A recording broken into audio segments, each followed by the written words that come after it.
Good morning, beautiful radiant femmes, tribe, everybody out there checking this out. I want to share with you something that I've really learned and been exploring continuously, probably over the last 30 years or more, around this interrelationship with your physical body and the rest of you. Because it's not in isolation. Yeah, your body is not in isolation without the rest of you. Yeah. So if you don't know me, or you've maybe been following me for a while, you'd have heard me talk about this sort of physical emotional connection. I want to go a little bit deeper today. Like I say, if you're not that aware of me, I'm Rebecca Thompson. I am an integrated health and personal development specialist. I work now primarily with women on a personal spiritual development path. But the difference between how I work and perhaps how other coaches work is that it's a very comprehensive path. I trained as a physio over 30 years ago. So I have a really deep and profound understanding of the physical body. And now through tweaking that over the years and realizing that the physical body isn't the be all and end all, that it is interconnected and intimately woven with the rest of us, with our emotional self, with our spiritual self, with our energetic self, with our mind. Through this journey, the work that I now do has transformed lives in ways I never thought possible. Now, I used to get quite frustrated as a physio, hence I'm not a physio anymore, working only with the physical body, because I started to see how just working physically wasn't always the outcome that we both wanted for that client, because they had a lot wrapped up in their emotional and mental state, and they weren't willingly coming to the openness and the receptivity of that awareness. Some people have a physical problem and they just want to deal with it on the physical.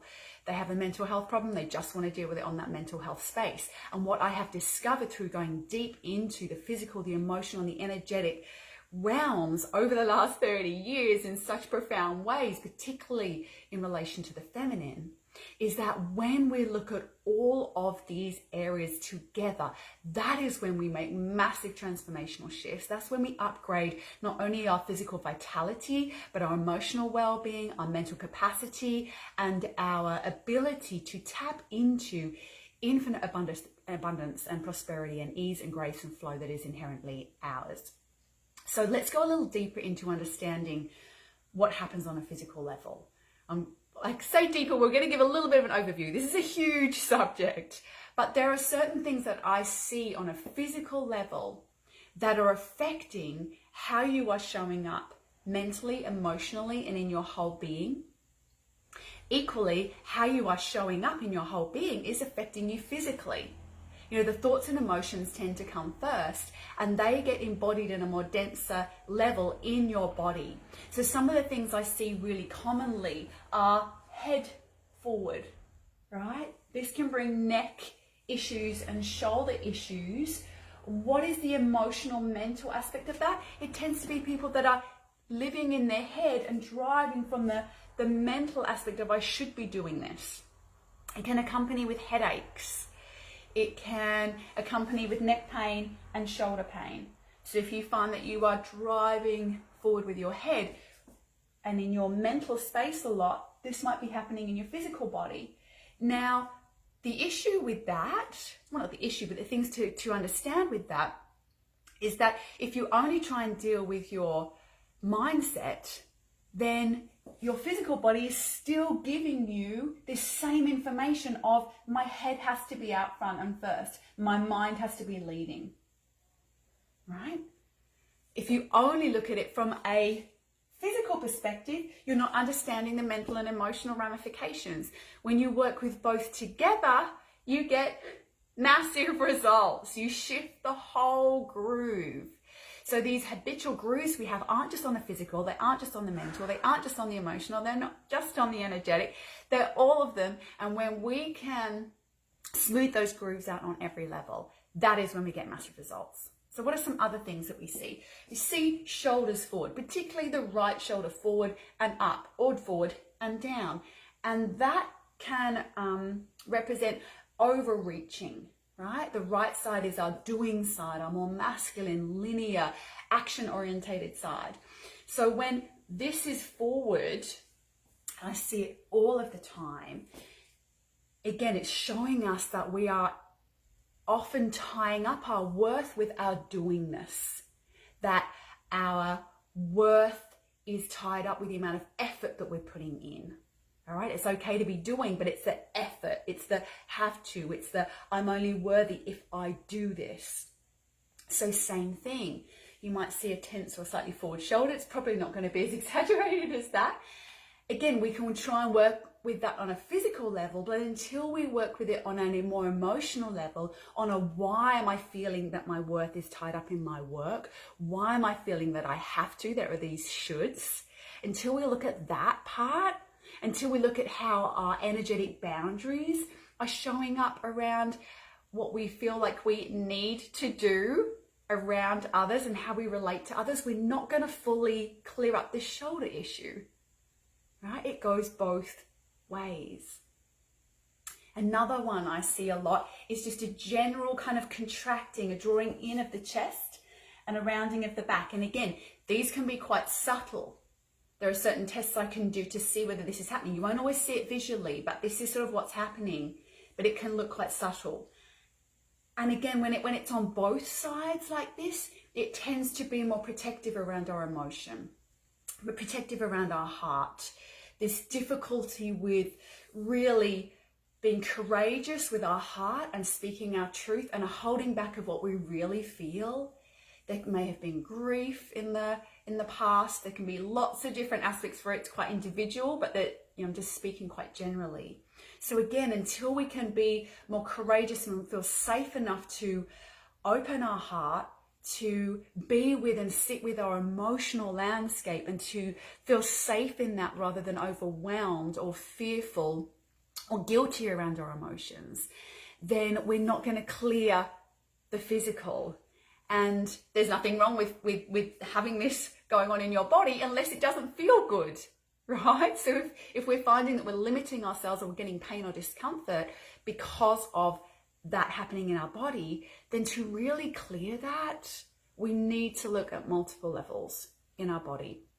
Now, there are so many things I could talk about here, but one other thing I just want to mention is really around the hips and back, because it affects hip pain, knee pain, back pain, womb space difficulties, hormones, general levels of stress, breathing, right? The list goes on. And this is the psoas muscle. Now, if I step right back, your psoas muscle attaches from your pelvis, goes deep in like a big fan, comes into your spine on multiple levels, all the way up to just below your rib cage, and comes down to the front of your hip, your femur bone, right? And comes to your pubic bone. So massive, great big fan and a long line of muscle, made up really of two muscles, but they're not really distinct. Now, why is this such an important muscle? This muscle is very closely interwoven with your parasympathetic nervous system. And if you know a little bit about your nervous system and your parasympathetic and your sympathetic nervous system, you'll know that that's involved with your fight-flight response and your capacity to rest and digest. Now, those particular nerve fibers are intimate with your psoas muscle, and your psoas muscle is intimate with many of your organs because it cuts through from the front of your body to the back of your body. It's one of the only muscles that really does that, along with the diaphragm. And it's also intimately connected with your diaphragm. So what does this mean? It means that when you are stressed, and for a lot of people that means low levels of stress over long periods of time, this muscle changes the way that it works. It gets, I don't want to say necessarily short or necessarily weak. It becomes dysfunctional, right? So it's not responding to your environment, your body, your emotion anymore. It's kind of got stuck. It's telling you that there is something to be worried about all of the time. This, because it attaches to your diaphragm, is going to affect your breath, and your breath is going to affect your psoas muscle. Because it's so intimately connected with your parasympathetic and sympathetic nervous system, When it becomes dysfunctional, it continues to send the message to your brain that you are stressed, even if today you're not particularly stressed. It's low levels of stress over a long period of time, or traumatic incidents that create a dramatic shift in your zoas that continue to tell you that you're stressed even when in that moment you don't feel it. So what happens is you have this switch that is like half switched on all of the time. And this resting level is no longer resting.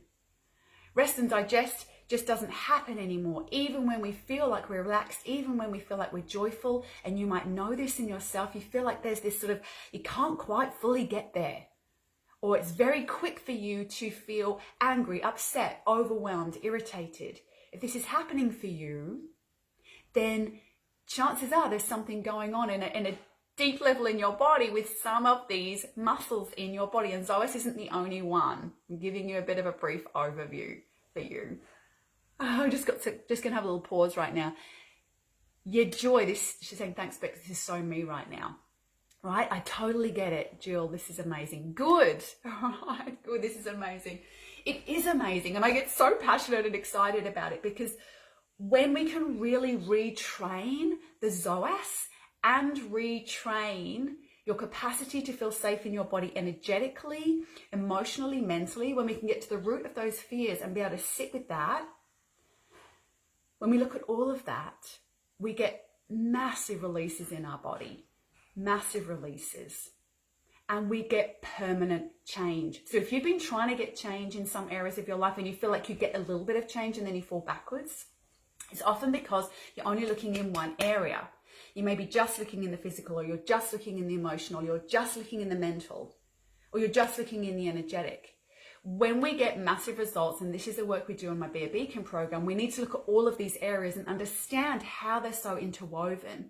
We need to look primarily at this place of safety in the body, of calm and peace in the body. And that is the foundation on which everything else grows. But we tend to get caught up in, I don't want this and I want something else. And we're always looking at what we want. We're always looking at purpose and, maximum capacity and, joy and passion and enthusiasm.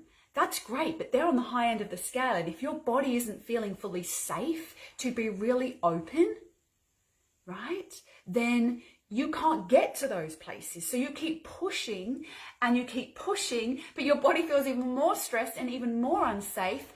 And it just doesn't have the foundation to go that big. Right? You have to go next step. So in the work that I do, we start with these foundations of safety, and then we can build courage and confidence, and then we can build full expression. But we need to start at the beginning, and we need to get those really clear foundations in the physical body. We need to retrain and reset and regroove and restore all of that. And then we need to do that as well, collectively, side by side, on an emotional level, on an energetic level, and on a mental level. It needs to be done together if you want maximum results. Yes, each one will inform the other, but when you do all together, you are going to get much quicker results, much more potent results, and much more lasting results.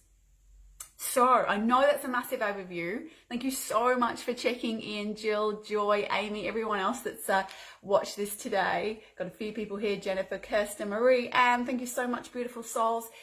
If you are looking for something like this, if you're looking for a comprehensive path, that is a practical path and a very spiritual path, it is the full personal and spiritual development, then reach out to me, because this is our Be a Beacon program. We run 3-day immersions as well as a year program and little intros sort of throughout the year so you can get a taste of this. So message me below if you are interested, or you just want to have a chat with me and see what's possible for like where you're living and what's going on for you. More than happy to have a little bit of a chat with you. All right, gorgeous souls, you can pop a message down here or PM me. More than happy to connect with you. Take care. I hope you have an amazing day and a great week. Sending you so much love, peace, and all that is infinite and possible. Take care, everyone.